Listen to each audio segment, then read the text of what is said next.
Thế còn ôi hành chói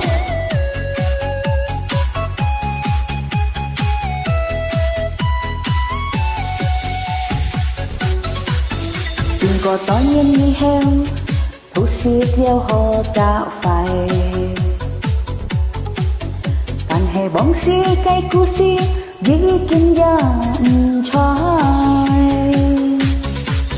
bạn nhân trong hi tiếng hi cây lò xiong phía trong bóng xí chung như phủi xiong hi lòi anh to tung khi tu he mô he liêu chỉ ca trăng tì nhìn lời chỉ ca tiếc hết khi biết sen cay trời ơi chẳng ai tròn teo có hi đi kim ya mò chói chẳng theo ba giờ yêu tay mùi hương níu trời xím hơn thế còn ôi hăng chơi nhá xin chung những giết ly khói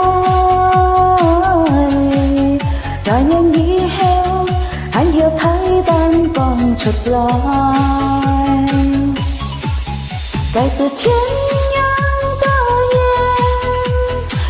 nhiên cái sương dĩ chiều việc thiên chiếu hay khách cứ nhiên xin cài chính cá ơi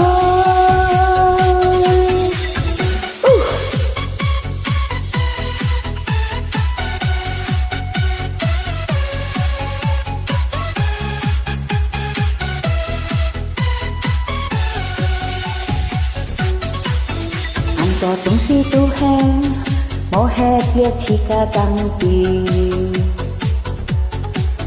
nhìn lời chỉ ca biết hết khi biết sen cay trời ơi chẳng ai tròn teo có hi dĩ kim ya mò chói chẳng theo bao giờ dù cay mùi hương liêu trời xím hoi thế còn ôi hăng chơi nhá xin chung xiết ly khói và nhân nghĩ heo hắn hiểu thấy tan còn chợt lói cái từ chiến nhân tự nhiên cái sương dĩ chiều việc thiên chiếu hay khách khước nên xin cay chính cá ơi thế còn ôi hăng chơi nhá xin chung những giết ly khói và nhân nghĩ heo anh hiểu thấy tan còn chợt lói cái từ chiến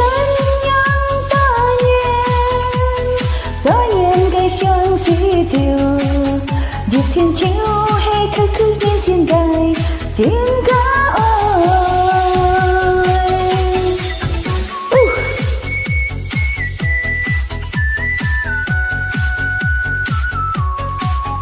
la la la